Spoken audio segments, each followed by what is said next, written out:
अगला क्वेश्चन है यहाँ पर, भारतीय कला में बुद्ध के जीवन की किस घटना का चित्रण मृग सहित चक्र द्वारा हुआ है? राइट आंसर है यहाँ पर प्रथम उपदेश का, ऑप्शन सी राइट आंसर। देखते हैं इसकी एक्सप्लेन। भारतीय कला में बुद्ध के जीवन के प्रथम उपदेश का चित्रण मृग सहित चक्र द्वारा हुआ है। बुद्ध ने अपना प्रथम उपदेश सारनाथ में मृगदाओ हरण वन में दिया था। देखते हैं अगला। अगला है यहाँ पर दो सूचियां दी हुई हैं, एक तरफ उनके चिन्ह दिए हुए, एक तरफ उनका अर्थ दिया हुआ है। यहाँ पर राइट आंसर हो जाएगा ऑप्शन डी 4213। देखते हैं इसकी एक्सप्लेन। जन्म का अर्थ है कमल से, और प्रथम प्रवचन का अर्थ है धर्मचक्र परिवर्तन, महाबोधि का अर्थ है बोधि वृक्ष, और गृह त्याग का अर्थ है घोड़ा। देखते हैं अगला। अगला है यहाँ पर, करमापा लामा तिब्बत के बुद्ध संप्रदाय के किस वर्ग का है? करमापा लामा राइट आंसर यहाँ पर हो जाएगा कंगयूपा संप्रदाय का। देखते हैं इसकी एक्सप्लेन। करमापा लामा तिब्बत की बौद्ध संप्रदाय जो है कंगयूपा वर्ग से संबंधित है। देखते हैं अगला। अगला यहाँ पर 4 स्टेटमेंट दिए हैं, इसमें बताना है कौन सा जो है स्टेटमेंट महात्मा बुद्ध के संबंध में सही है। यहाँ पर राइट आंसर हो जाएगा ऑप्शन डी 1 2 3 4। उनका जन्म कपिलवस्तु में हुआ था, उन्होंने बोध गया में ज्ञान प्राप्त किया, उन्होंने वैदिक धर्म को अस्वीकार किया था, उन्होंने क्या आर्य सत्य का प्रचार किया था। तो ये चारों स्टेटमेंट करेक्ट हैं। देखते हैं अगला। अगला है यहाँ पर, बोध गया में महाबोधि मंदिर बनाया गया जहाँ। यहाँ पर राइट आंसर हो जाएगा ऑप्शन बी गौतम बुद्ध को ज्ञान प्राप्त हुआ था जहाँ, वहाँ पर। बोध गया में 6 वर्ष की साधना के पश्चात 35 वर्ष की आयु में महात्मा बुद्ध को वैशाख पूर्णिमा की रात में एक पीपल के वृक्ष के नीचे ज्ञान प्राप्त हुआ था। कहाँ, किस वृक्ष के नीचे? तो पीपल के वृक्ष के नीचे। अगला है, बोध गया में बोधि वृक्ष अपने वंश की इस पीढ़ी का है। बोधि वृक्ष जो है अपने वंश की किस पीढ़ी का है? तो राइट आंसर ऑप्शन सी पंचम पीढ़ी का है। देखते हैं इसकी एक्सप्लेन। महाबोधि मंदिर स्थित वर्तमान बोधि वृक्ष वही नहीं है जिसके नीचे बैठकर महात्मा बुद्ध ने ज्ञान प्राप्त किया था। हेन संघ के अनुसार उस मूल वृक्ष को 7वीं शताब्दी में सम्राट शशांक ने नष्ट करा दिया था। वर्तमान वृक्ष जिसे हम देख रहे हैं वह 5वीं पीढ़ी का वृक्ष है, जिसे किसने? अलेक्जेंडर कनिंघम ने लगवाया था। यह वृक्ष पूरी तरह संरक्षित है और केवल इससे गिरी हुई पत्तियों को ही छूने और उठाने का अधिकार है बोधि वृक्ष से। देखते हैं अगला। अगला है, निम्नलिखित में से कौन सा बौद्ध पवित्र स्थल निरंजना नदी पर स्थित है? निरंजना नदी पर। तो राइट आंसर है यहाँ पर ऑप्शन ए बोध गया। देखते हैं इसकी एक्सप्लेन। पवित्र बौद्ध स्थल बोध गया जहाँ गौतम बुद्ध को सर्वप्रथम ज्ञान प्राप्त हुआ था, निरंजना नदी पर स्थित है। आधुनिक फाल्गु नदी को ही जो क्या है निरंजना के नाम से जाना जाता है। आधुनिक जो फाल्गु नदी है उसको ही निरंजना के नाम से जाना जाता है। यह नदी 2 छोटी धाराओं निरंजना या मोहना के मिलने के बाद बनती है कौन? फाल्गु नदी। देखते हैं अगला। अगला है यहाँ पर, बुद्ध के उपदेश किससे संबंधित हैं? बुद्ध के उपदेश हैं तो किससे संबंधित हैं? राइट आंसर हो जाएगा यहाँ पर, बुद्ध के उपदेश संबंधित हैं आचरण की शुद्धता व पवित्रता से। बुद्ध के उपदेश संबंधित हैं आचरण की शुद्धता व पवित्रता से। देखते हैं अगला। बुद्ध ने जो है तो ये धार्मिक कर्म कांडों ने बुद्ध ने इन धार्मिक कर्म कांडों की आलोचना की थी। अगला है, निम्नलिखित में से कौन बुद्ध के जीवन में ही संघ प्रमुख होना चाहता था? राइट आंसर हो जाएगा यहाँ पर ऑप्शन ए देवदत्त। देखते हैं इसकी एक्सप्लेन। देवदत्त बुद्ध का चचेरा भाई था। वह पहले उनका अनुगत बना और फिर उनका विरोधी बन गया। वह बौद्ध संघ से बुद्ध को हटाकर स्वयं संघ का प्रधान बनना चाहता था, किंतु उसे इसमें सफलता नहीं मिली। वस्तुतः देवदत्त उसी दिन से संघ का प्रधान बनने की सोचने लगा था जब वह पहले भिक्षु बना था।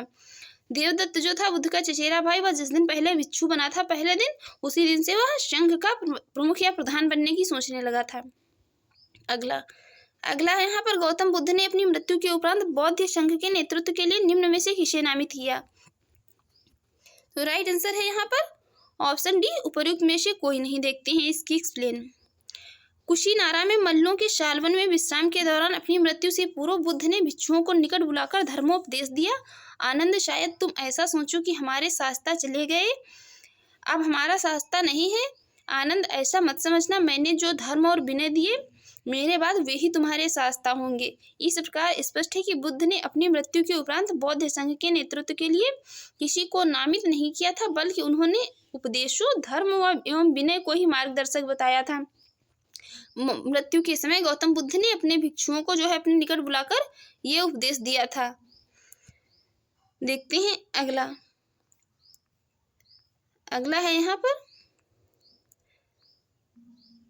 है यहाँ पर अष्टांग मार्ग की संकल्पना का अंग है। अष्टांग मार्ग की संकल्पना का अंग है। तो राइट आंसर है यहाँ पर ऑप्शन डी, धर्म चक्र प्रवर्तन सूत्र की विषय वस्तु का। देखते हैं इसके एक्सप्लेन। गौतम बुद्ध ने चतुर्थ आर्य सत्य में क्या किया? दुख निरोध का उपाय बताया था। इसे दुख निरोध गामिनी प्रतिपदा कहा जाता है। इसमें मध्यमा प्रतिपदा या मध्यम मार्ग भी कहा जाता है इसे। इस मध्यमा प्रतिपदा में 8 सोपान है, इसलिए इसे क्या अष्टांगिक मार्ग भी कहा जाता है। देखते हैं वे कौन कौन से 8 सोपान हैं।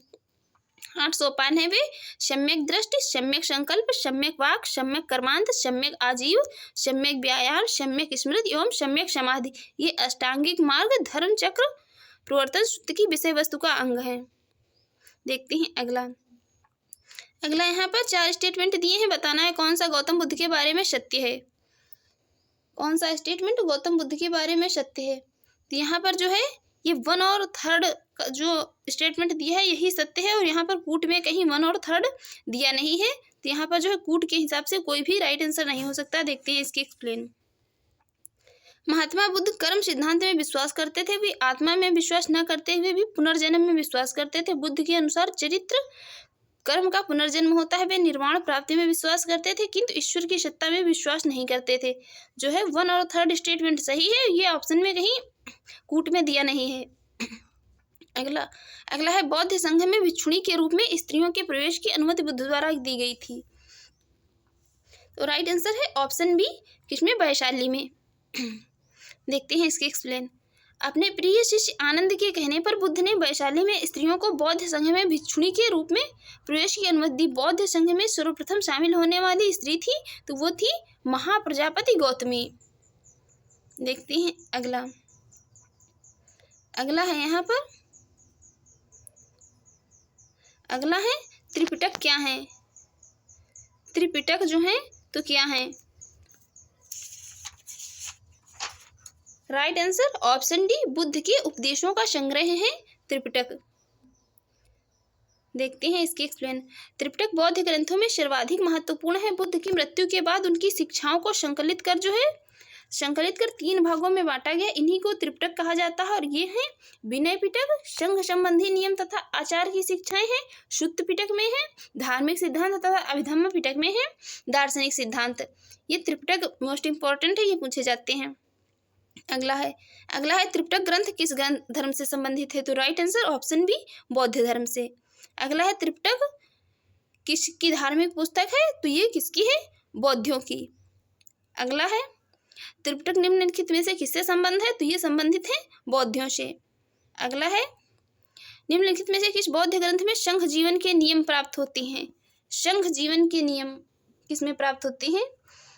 तो राइट आंसर है यहाँ पर ऑप्शन बी, विनय पिटक से। देखते हैं अगला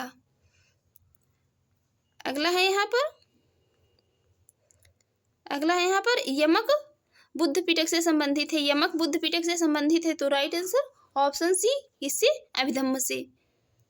देखते हैं इसकी एक्सप्लेन। अभिधम्म पिटक में दार्शनिक सिद्धांतों का संग्रह मिलता है या प्रश्नोत्तर के रूप में है। अभिधम्म के अंतर्गत 7 ग्रंथ सम्मिलित है। कौन कौन से? तो वो धम्म संगण, विभंग धातु कथा और युगलपजद, कथा वस्तु, यमक तथा पट्टान, ये सभी सम्मिलित हैं इसमें अभिधम्म के अंतर्गत 7 ग्रंथ आते हैं, तो ये 7 ग्रंथ हैं। देखते हैं अगला है यहाँ पर निम्न में से किस बौद्ध साहित्य में महात्मा बुद्ध के नैतिक एवं सिद्धांत संबंधी प्रवचन संकलित हैं? नैतिक एवं सिद्धांत संबंधी प्रवचन, तो राइट आंसर है ऑप्शन डी, किसमें? शुद्ध पिटक में। देखते हैं अगला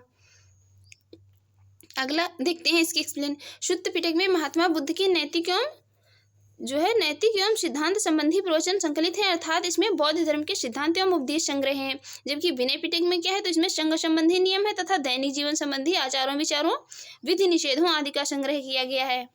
जातकों में बुद्ध के पूर्व जन्मों की कहानियां संग्रहित हैं। देखते हैं अगला। अगला है बौद्ध धर्म में त्रिरत्न क्या है। त्रिरत्न क्या है यहाँ पर? तो राइट आंसर है ऑप्शन बी, यही बुद्ध धम्म संघ जो है इन्हों को ही बौद्ध धर्म में इन्हीं को त्रिरत्न कहा गया है। इन्हीं त्रिपिटकों को जो है इन्हें त्रिरत्न बुद्ध की मृत्यु के बाद उनकी शिक्षाओं को संकलित कर 3 भागों में बांट दिया गया है और इन्हीं को त्रिपिटक कहा जाता है। ये है विनय पिटक, शुद्ध पिटक तथा अभिधम्म पिटक। देखते हैं अगला। अगला है यहाँ पर प्राचीन भारत के बौद्ध मठों में पवरन नामक समारोह आयोजित किया जाता है। जो है पवरन नामक समारोह आयोजित किया जाता है तो वो क्या है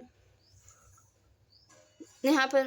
तो राइट आंसर हो जाएगा यहाँ पर ऑप्शन बी, वर्षा ऋतु के दौरान मठों में प्रवेश के समय भिक्षुओं द्वारा किए गए अपराधों को स्वीकारोक्ति का अवसर देता है। ये जो किया जाता है पवरन समारोह, तो ये वर्षा ऋतु के दौरान मठों में होता है और ये प्रवास के समय भिक्षुओं द्वारा जो अपराध किए जाते हैं उनको स्वीकार करने का अवसर देता है। कौन? पवरन समारोह। देखते हैं इसकी एक्सप्लेन। पवरन समारोह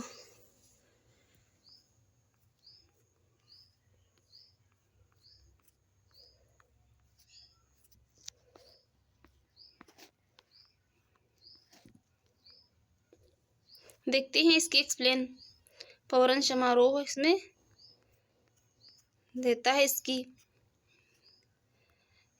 वर्षा ऋतु के समय 4 महीने बौद्ध भिक्षु जो है बौद्ध विहारों में महाविहारों में निवास करते हैं। इस समय धर्म प्रचार का कार्य स्थगित रहता है। वर्षा ऋतु की समाप्ति पर जब पुनः धर्म प्रचार कार्य आरंभ होता है तो बौद्ध भिक्षु पवरन नामक समारोह आयोजित करते थे, जिसमें जो है जिसके पीछे किए गए कार्यों पर विचार करते आगे की कार्य योजना बनाई जाती थी। इसके अतिरिक्त भिक्षु इस समारोह में अपने द्वारा किए गए अपराधों को स्वीकार करते थे। कौन? बौद्ध भिक्षु वर्षा ऋतु में। यह पौराण समारोह किया जाता था वर्षा ऋतु में। देखते हैं अगला। अगला है अशोकाराम विहार निम्नलिखित में से किस स्थान पर स्थित है? अशोकाराम विहार। तो राइट आंसर है यहाँ पर ऑप्शन बी, पाटलिपुत्र में। देखते हैं इसकी एक्सप्लेन। प्रसिद्ध बौद्ध ग्रंथ महावंश के अनुसार मौर्य शासक अशोक ने पाटलिपुत्र में अशोकाराम विहार को निर्मित करवाया था। इस विहार का निर्माण इंद्रगुप्त नामक थेर भिक्षु के निरीक्षण में हुआ था। तीसरी बौद्ध संगीत जो है सभा भी अशोक के समय में हुई थी। देखते हैं अगला। अगला क्वेश्चन है विश्व का सबसे ऊंचा कहा जाने वाला विश्व शांति स्तूप बिहार में कहाँ है? विश्व शांति स्तूप बिहार में कहाँ पर है? तो राइट आंसर है यहाँ पर ऑप्शन सी, राजगीर में। यह है राजगीर में। देखते हैं इसकी एक्सप्लेन। बिहार में राजगीर की पहाड़ियों में 400 मीटर की ऊंचाई पर स्थित है शांति स्तूप विश्व का सबसे ऊंचा कहा जाने वाला विश्व शांति स्तूप है। देखते हैं अगला। अगला है यहाँ पर बुद्ध की 80 फुट बड़ी प्रतिमा जो बोध गया में है निर्मित की गई है। राइट आंसर ऑप्शन ए, जापानियों के द्वारा निर्मित की गई है। यह निर्मित की गई है किसके द्वारा? तो जापानियों के द्वारा निर्मित की गई है। देखते हैं बुद्ध की 80 फुट ऊंची बोधगया में स्थित प्रतिमा लाल ग्रेनाइट एवं बलुई पत्थरों से निर्मित है, जिसके निर्माण में 7 वर्ष का समय लगा था। यह प्रतिमा जापान के किसके दाइजोकियो संप्रदाय के सहयोग द्वारा निर्मित की गई थी। देखते हैं अगला। अगला है सर्वप्रथम स्तूप शब्द कहाँ मिलता है? सर्वप्रथम स्तूप शब्द जो है कहाँ मिलता है? तो right answer option A, Rigveda में। सर्वप्रथम स्तूप शब्द का वर्णन ऋग्वेद में हुआ है। इसके अतिरिक्त अथर्ववेद, वाजसनेयी संहिता, तैत्तिरीय ब्राह्मण संहिता, पंचविंश ब्राह्मण आदि ग्रंथों से स्तूप के संबंध में जानकारी भी मिलती है। स्तूप का शाब्दिक अर्थ क्या है? तो किसी वस्तु का ढेर। देखते हैं अगला। अगला है यहाँ पर वह स्तूप स्थल जिसका संबंध भगवान बुद्ध के जीवन की किसी घटना से नहीं रहा है। राइट आंसर है ऑप्शन बी, सांची का स्तूप। इसका संबंध जो है भगवान बुद्ध के जीवन की किसी भी घटना से नहीं रहा है। बोधगया का स्तूप स्थल बुद्ध की ज्ञान प्राप्ति से है, सारनाथ धर्म चक्र प्रवर्तन से तथा कुशीनगर बुद्ध की मृत्यु से है, जबकि सांची का स्तूप का जो है इनके जीवन की किसी घटना से संबंध नहीं है। देखते हैं अगला। अगला है निम्नलिखित स्तूपों का सही तैथिक क्रम जो है कालानुक्रम क्या है? यहाँ पर जो ये दिए हुए हैं इनका कलाक्रम, इनके हिसाब से जो है इनमें कोई भी सही नहीं है। देखते हैं इसकी एक्सप्लेन। भरहूत एवं सांची के स्तूप की स्थापना मौर्य शासक अशोक के शासनकाल में हुई थी। कुछ ऐतिहासिक स्रोत धमेक स्तूप का निर्माण काल भी अशोक के शासनकाल को मानते हैं। अमरावती स्तूप का जो है निर्माण सातवाहन के समय में हुआ था। भरभूत सांची एवं धमेक स्तूप को जो है निर्माण क्रम निर्धारित करना संभव नहीं है।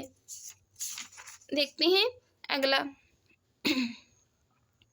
अगला है यहाँ पर, अगला क्वेश्चन है यहाँ पर अनांतमवाद सिद्धांत है। अनांतमवाद सिद्धांत जो है तो ये किसका है? अनात्मवाद सिद्धांत। राइट आंसर यहाँ पर ऑप्शन सी बौद्ध दर्शन का। अनात्मवाद सिद्धांत है बौद्ध दर्शन का। देखते हैं इसकी एक्सप्लेन। अनात्मवाद सिद्धांत है किसका? तो ये बौद्ध दर्शन का है। बौद्ध दर्शन में अनात्मवाद का सिद्धांत गौतम बुद्ध के प्रतीत्यात्मक समुत्पाद के जो है सिद्धांत से ही सिद्ध होता है। इसे नैरात्मवाद भी कहा जाता है। कुछ विचारकों के मतानुसार अनात्मवाद का सिद्धांत केवल आत्मा पर लागू होता है। वस्तुतः इसे आत्मा और भौतिक जगत दोनों की ही व्याख्या होती है। जब गौतम बुद्ध क्या हुए थे? सर्व अनात्मकम कहते हैं, तो इसका अर्थ है कि किसी नित्य चेतन या जड़ तत्व का अस्तित्व नहीं है। ना तो आत्मा नामक नित्य द्रव्य का अस्तित्व है, ना ही भौतिक पदार्थ नामक जड़ द्रव्य का। द्रव्यता, एकता, तदाम्य एवं नित्यता आदि कल्पना मात्र है सभी। देखते हैं अगला। अगला है यहाँ पर संसार अस्थिर और क्षणिक है का निम्न में से किससे संबंध है? संसार आर्थिक और क्षणिक है, इसका संबंध किससे है? राइट आंसर है यहाँ पर ऑप्शन ए बौद्ध से। देखते हैं इसकी एक्सप्लेन। बौद्ध दर्शन में क्षणिकवाद को स्वीकार किया गया है। बुद्ध ने स्वयं अनित्यवाद के सिद्धांत का प्रतिपादन किया है। क्षणिकवाद अनित्यवाद का तार्किक विकास है जो बौद्धेतर दर्शन में अस्तित्व में आया। क्षणिकवाद के अनुसार विश्व की प्रत्येक वस्तु का अस्तित्व क्षण मात्र के लिए ही रहता है। जिस प्रकार नदी की एक बूंद एक क्षण के लिए जो है सामने आती है तथा दूसरे क्षण वह विलीन हो जाती है, उसी प्रकार जगत की समस्त वस्तुएं क्षण मात्र के लिए अपना अस्तित्व कायम रखती हैं। देखते हैं अगला। अगला ये मोस्ट इंपॉर्टेंट क्वेश्चन है। निम्नलिखित में से किसे एशिया के ज्योतिपुंज के तौर पर जाना जाता है? एशिया के ज्योतिपुंज मोस्ट इंपॉर्टेंट क्वेश्चन है। राइट आंसर ऑप्शन ए गौतम बुद्ध को। देखते हैं इसकी एक्सप्लेन। गौतम बुद्ध को एशिया के ज्योतिपुंज के तौर पर जाना जाता है। गौतम बुद्ध के जीवन पर एडविन अर्नॉल्ड ने कहा द लाइट ऑफ एशिया नामक काव्य पुस्तक की रचना की थी। किसने? एडविन अर्नॉल्ड ने द लाइट ऑफ एशिया। ये मोस्ट इंपॉर्टेंट क्वेश्चन है और ये जो इनकी बुक है ये भी बहुत इंटरेस्टेड बुक है। अगला है किसे एशिया का ज्योतिपुंज कहा जाता है? तो राइट आंसर ऑप्शन बी, इसे भगवान बुद्ध को एशिया का ज्योतिपुंज कहा जाता है, भगवान बुद्ध को। देखते हैं अगला। अगला है क्षणिकवाद का प्रतिपादन किसने किया? क्षणिकवाद का प्रतिपादन किया तो राइट आंसर ऑप्शन ए बुद्ध ने।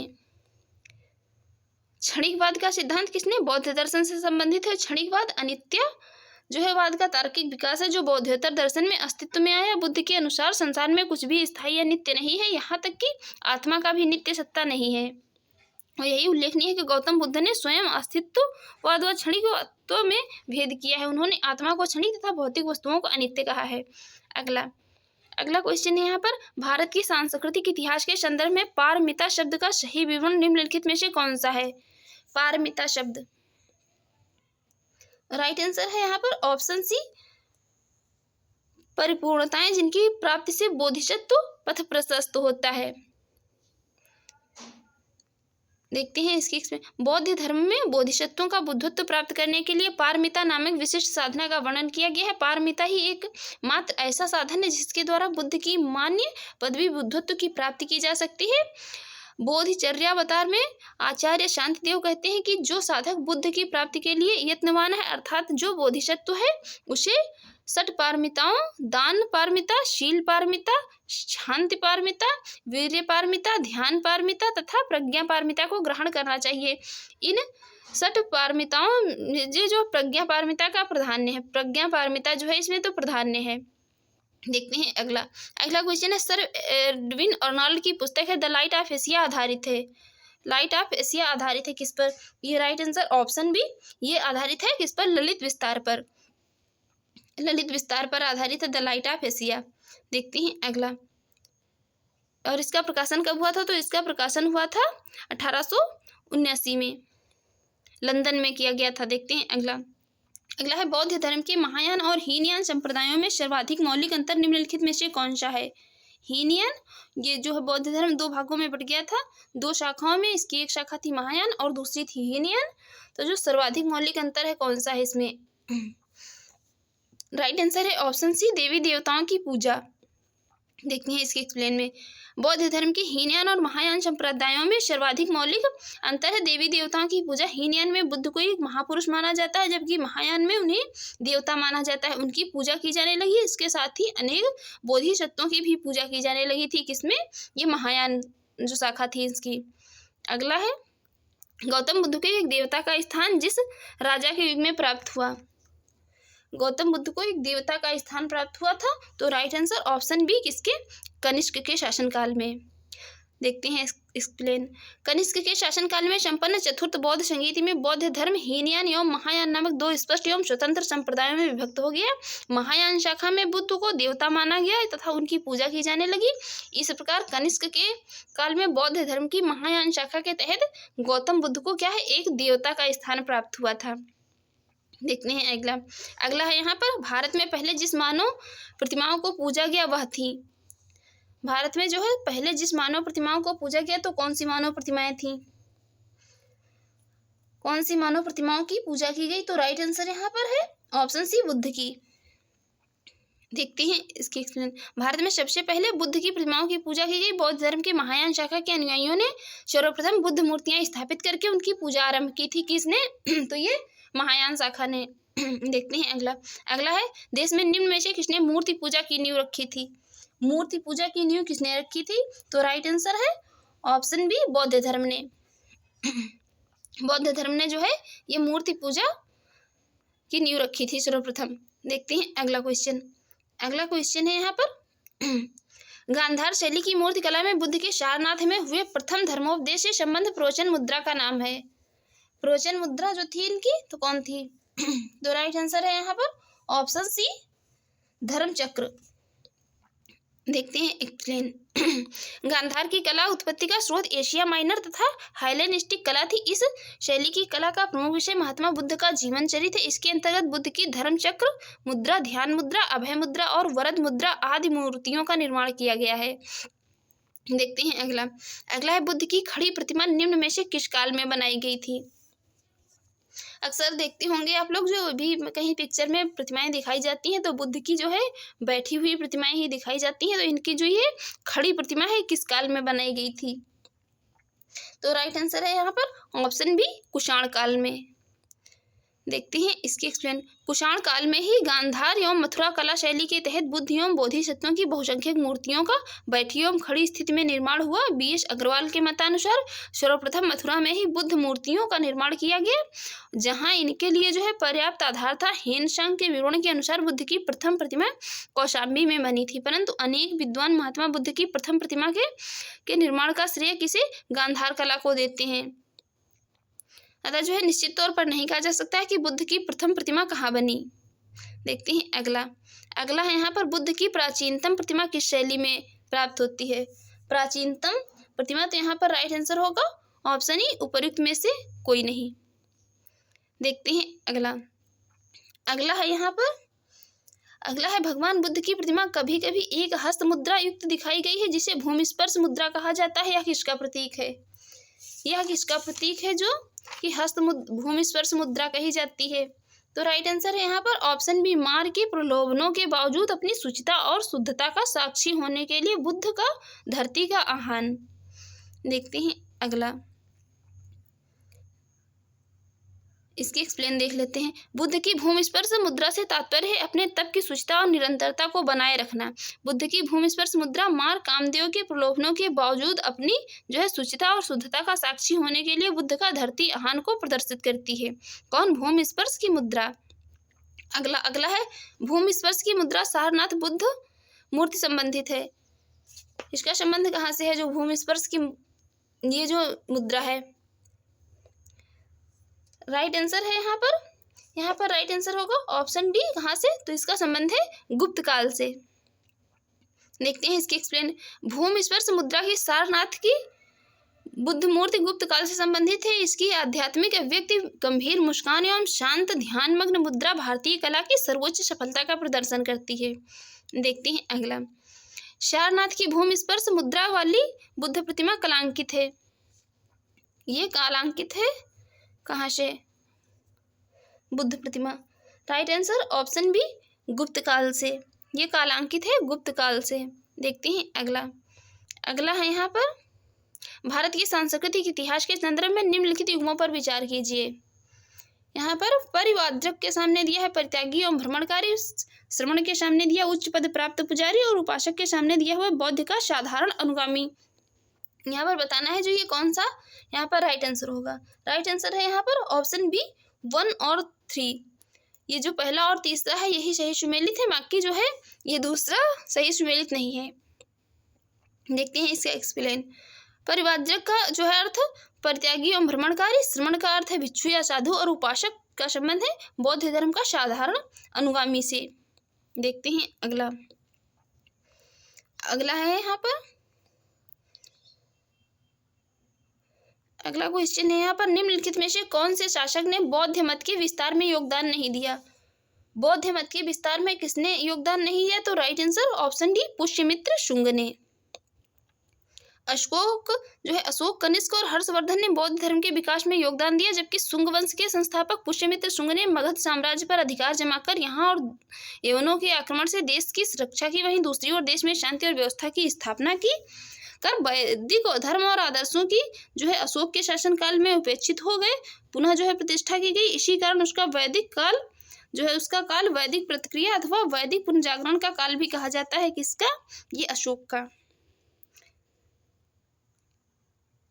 हर्षवर्धन जो है पुष्यमित्र शुंग का कहा जाता है काल क्या? ये वैदिक प्रतिक्रिया अथवा वैदिक पुनर्जागरण का काल कहा जाता है। किसकी? पुष्यमित्र शुंग के काल को। देखते हैं अगला। अगला यहाँ पर निम्नलिखित वक्तव्यों पर विचार करें और इसे दिए गए कूट से सही उत्तर चुनें। कथन और कारण का क्वेश्चन दिया हुआ है। कथन ए है कुशीनगर मल्ल गणराज्य की राजधानी थी। उसका कारण दिया हुआ महात्मा बुद्ध का महापरिनिर्वाण कहाँ हुआ? कुशीनगर में हुआ। यहाँ पर राइट आंसर होगा ऑप्शन बी। दोनों ए और आर सही है, परंतु आर ए की सही व्याख्या नहीं है। ये स्टेटमेंट और जो कारण है ये दोनों सही है, लेकिन ये इसकी सही व्याख्या नहीं है। देखते हैं अगला है इसकी एक्सप्लेन देख लेते हैं। बौद्ध ग्रंथ अंगुत्तर निकाय में वर्णित जो ये 16 महाजनपदों में से मल्ल एक महाजनपद था। यह एक संघ राज्य था जिसमें पावा, पड़रौना तथा कुशीनारा, कशिया, मल्ल गणराज्य की जुड़वा राजधानी थी। महात्मा बुद्ध को महापरिनिर्वाण हुए कुशीनगर में प्राप्त हुआ था। देखते हैं अगला है यहाँ पर 2 सूचियां दी हुई है, इसमें जो है बताना है कौन सा सही सुमेलित है। कौन सा यहाँ पर जो है सही सुमेलित है? लोथल के सामने दिया है वह प्राचीन गोदी क्षेत्र, सारनाथ बुद्ध का प्रथम धर्मोपदेश, राजगीर अशोक का सिंह स्तंभ शीर्ष और नालंदा बौद्ध अधिगम का महान पीठ। यहाँ पर राइट आंसर हो जाएगा ऑप्शन सी 1 to 4। ये जो 3 वाला राजगीर का संबंध जो अशोक का सिंह स्तंभ शीर्ष से नहीं है, बाकी ये सभी सही सुमेलित हैं। देखते हैं इसकी एक्सप्लेन।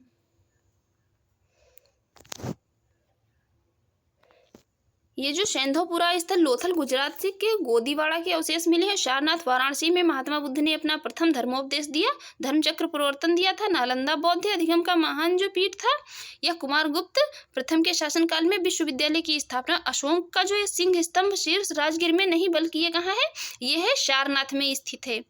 देखते हैं अगला है महायान बौद्ध धर्म में बोधिसत्व औलिक्तेश्वर, जो अवलोकितेश्वर को और किस अन्य नाम से जानते हैं? बोधिसत्व को जो कहा जाता है कौन? अवलोकितेश्वर, और एक अन्य कौन से नाम से जाना जाता है महायान बौद्ध धर्म में? राइट आंसर होगा यहाँ पर ऑप्शन सी पद्मपाणि।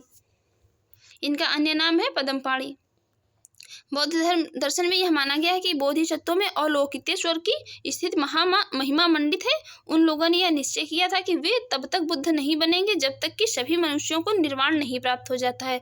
बौद्ध धर्म पर हिंदू धर्म का प्रभाव परिलक्षित होता है। अवलोकितेश्वर नारायण या पद्मपाणि विष्णु का भी एक नाम है। कौन? अवलोकितेश्वर नारायण पद्मपाणि या विष्णु का भी एक नाम है। देखते हैं अगला है यहाँ पर भारत के धार्मिक इतिहास के संदर्भ में निम्नलिखित कथनों पर विचार कीजिए। 3 स्टेटमेंट दिए हैं, बताना है इनमें से कौन सा स्टेटमेंट जो है सही है। यहाँ पर राइट आंसर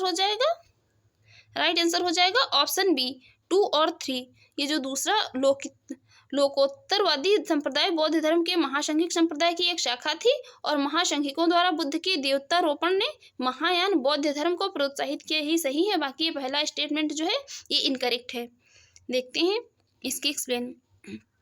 परंपरागत नियम में आस्था रखने वालों का संप्रदाय स्थविर या थेरावादी कहलाता है। जो ये संप्रदाय कौन था, परंपरागत नियम में आस्था रखते थे, उनका संप्रदाय क्या कहलाता था, स्थविर या थेरावादी। स्थविरवाद बौद्ध धर्म की हीनयान शाखा से संबंध था। इसका नेतृत्व किसने किया था, तो इसका नेतृत्व किया था महाकच्छायन ने।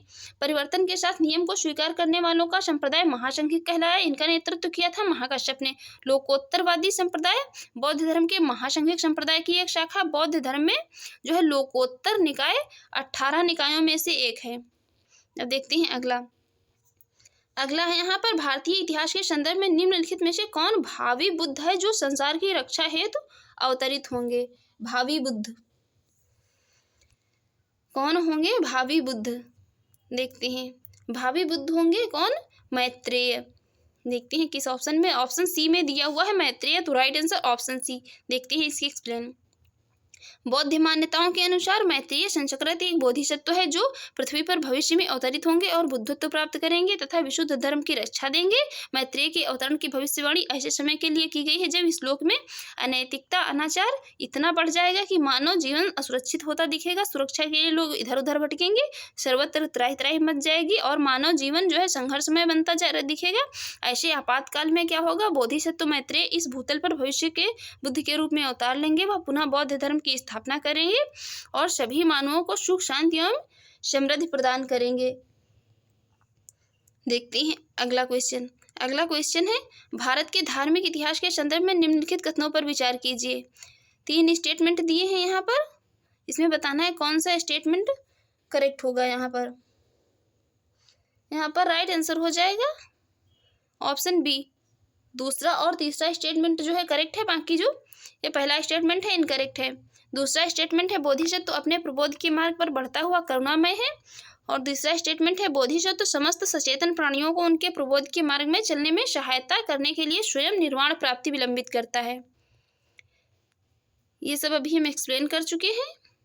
बुद्ध बनना ही बोधिसत्व के जीवन की पराकाष्ठा है और इसमें जो बौद्ध धर्म के अनुसार 4 आर्य सत्य बताए गए हैं उनको देख लेते हैं। दुख समुदाय, दुख निरोध तथा दुख निरोध का मार्ग। ये बौद्ध धर्म के अनुयायी अष्टांगिक मार्ग के अनुसार जीवन जीकर अज्ञानता और दुख से मुक्ति और निर्वाण पाने की कोशिश करते हैं। ये 4 सत्य बताए गए हैं, आर्य सत्य बौद्ध धर्म के। देखते हैं अगला क्वेश्चन है यहाँ पर बोधिसत्व पद्म पाणि का चित्र सर्वाधिक प्रसिद्ध और प्राय चित्रित चित्रकारी है जो है कहाँ की, तो ये है अजंता में।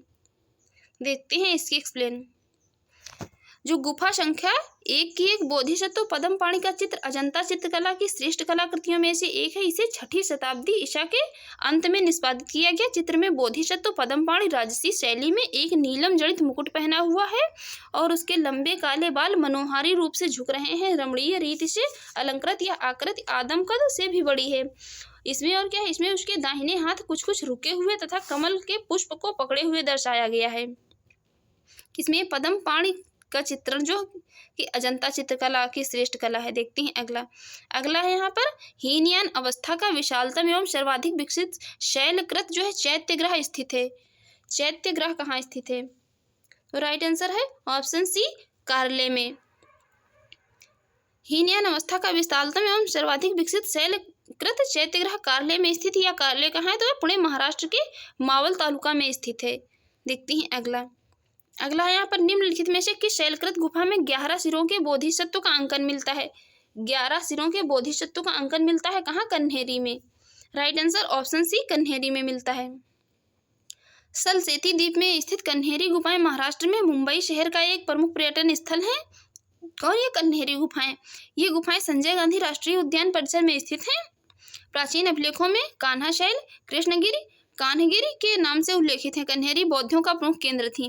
कन्हेरी में एक ही पहाड़ी में सर्वाधिक संख्या में गुफाओं का निर्माण हुआ। कन्हेरी की गुफाओं का निर्माण 1ली शताब्दी ईसा पूर्व में किया और ये 11वीं शताब्दी ईस्वी तक इस्तेमाल में रही। गुफा संख्या इसकी जो 41 है, पहले इसे 23 नंबर क्रमांकित किया गया था में अवलोकितेश्वर को एक रोचक मूर्ति स्थित है। ये जो 41 है गुफा संख्या जो अब 41 नंबर की है, इसमें क्या है, अवलोकितेश्वर की एक रोचक मूर्ति है जिसकी 4 भुजाएं हैं और 11 मुख है। यह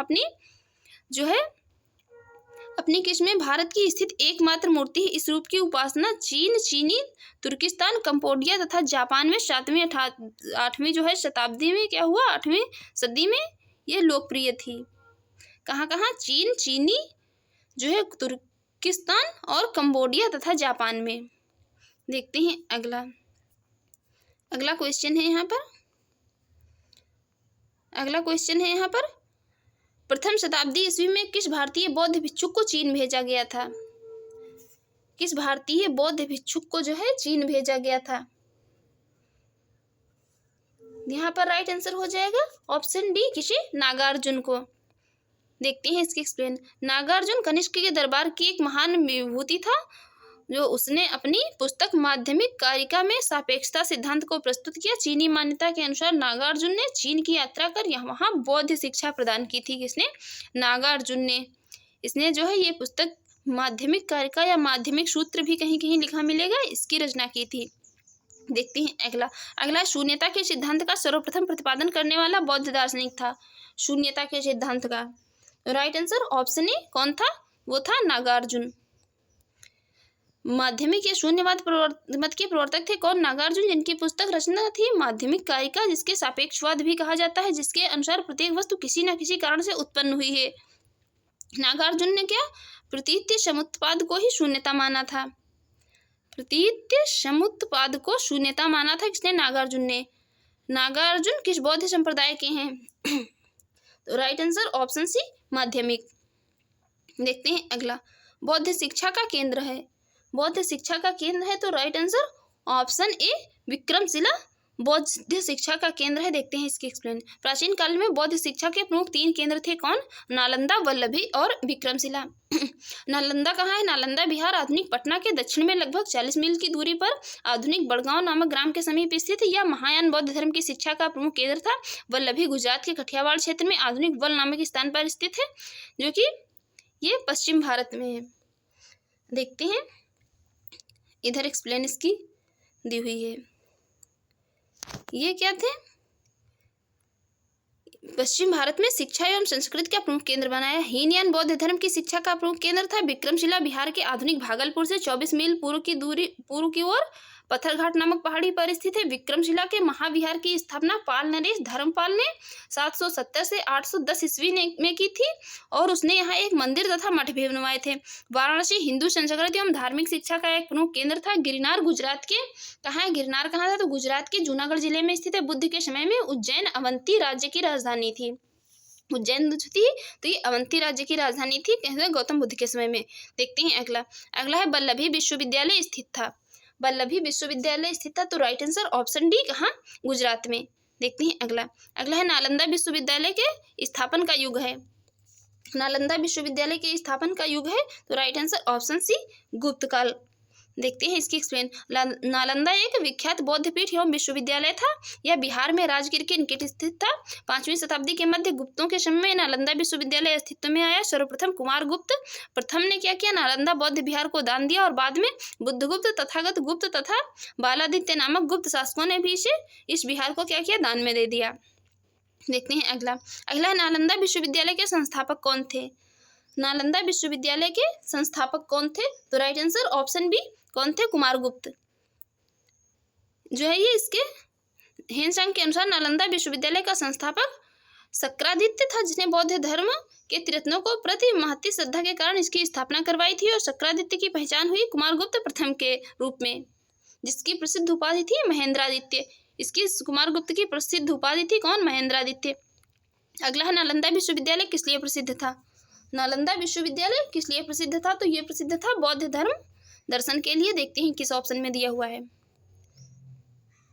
यहाँ पर दिया हुआ है ऑप्शन सी में राइट आंसर ऑप्शन सी बौद्ध धर्म दर्शन के लिए।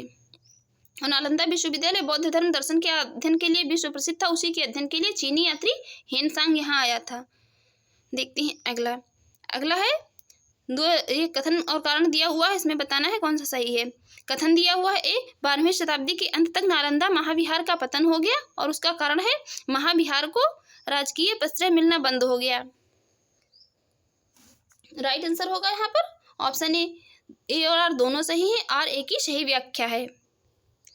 देखते हैं इसकी एक्सप्लेन। नालंदा एक विख्यात बौद्ध पीठ एवं विश्वविद्यालय था। यह दक्षिणी बिहार में राजगीर, वर्तमान में क्या है, राजगृह के निकट स्थित था। 5वीं सदी के मध्य गुप्तों के समय में नालंदा स्थित विश्वविद्यालय अस्तित्व में आया।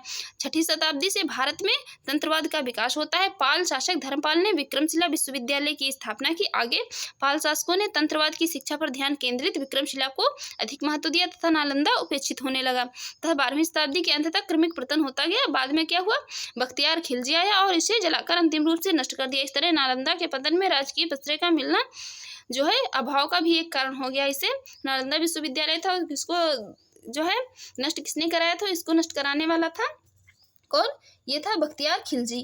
देखते हैं अगला है यहाँ पर, अगला है नौ नालंदा महाविहार किसके लिए विख्यात है। नौ नालंदा महाविहार राइट आंसर हो जाएगा ऑप्शन सी, पाली अनुसंधान संस्थान के लिए नौ नालंदा विहार प्रख्यात है जो है ये किसके लिए, तो ये पाली अनुसंधान संस्थान के लिए।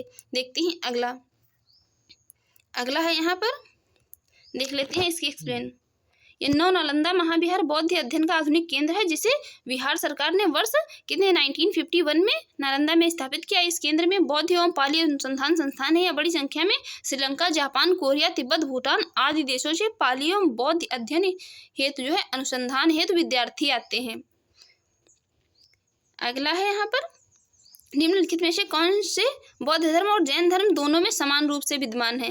यहाँ पर 4 स्टेटमेंट दिए हैं, इसमें बताना है कौन से स्टेटमेंट जो है इसमें चीजें बौद्ध धर्म और जैन धर्म में दोनों में समान रूप से थी। यहाँ पर राइट आंसर हो जाएगा यहाँ पर ऑप्शन बी 2, 3 और 4।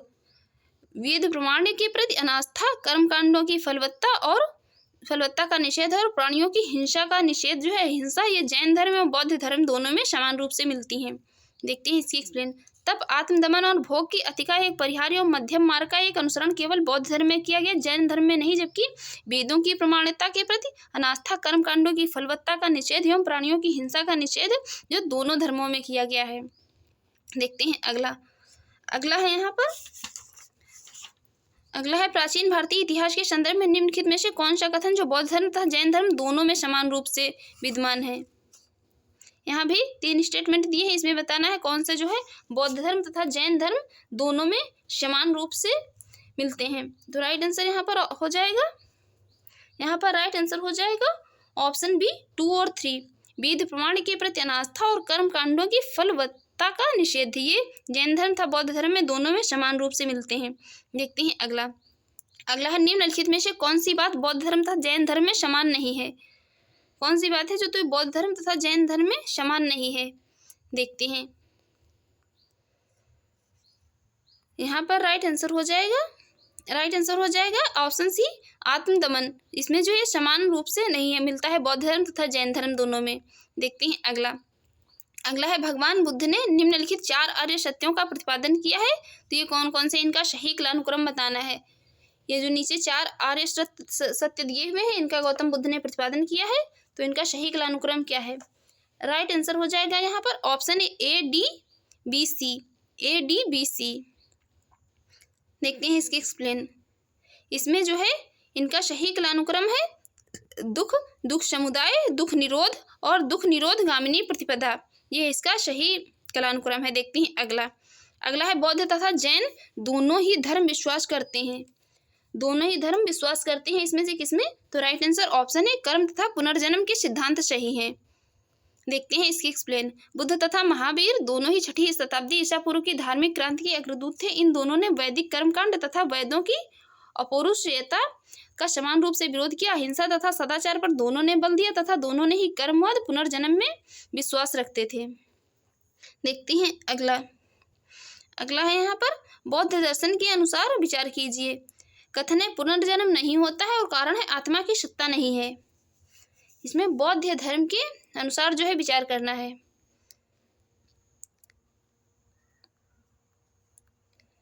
बौद्ध धर्म के अनुसार जो है इसमें क्या सही होगा? तो राइट आंसर है ऑप्शन डी एश गलत है, परंतु आर सही है। देखते हैं इसके एक्सप्लेन।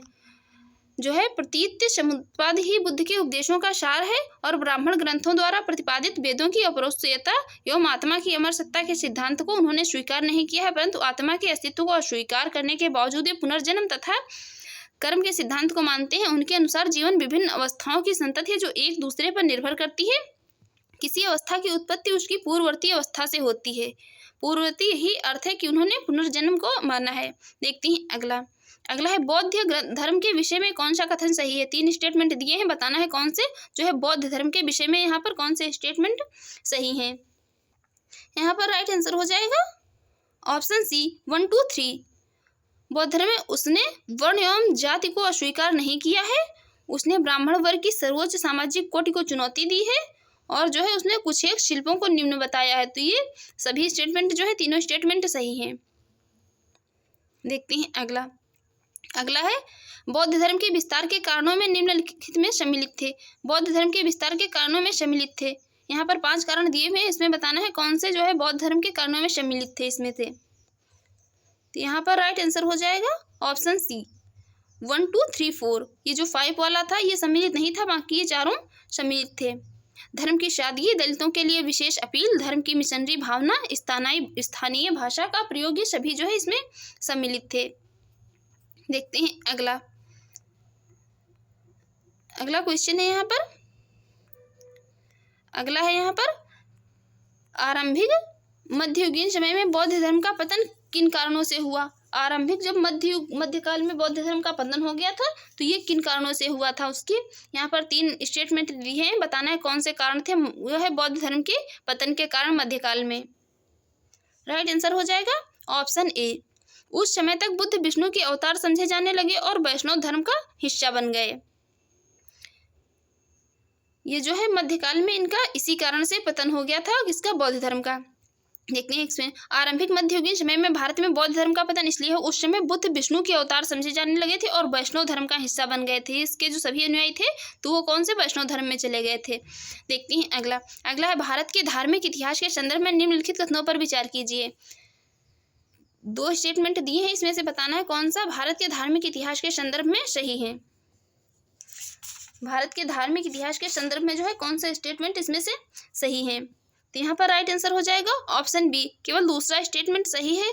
सर्वास्तिवादियों की मान्यता थी कि जो दृश्य विषय फिनोमिना के अवयव हैं ये पूर्ण क्षणिक नहीं है, अपितु अव्यक्त रूप से सदैव विद्यमान रहते हैं। देखते हैं अगला क्वेश्चन।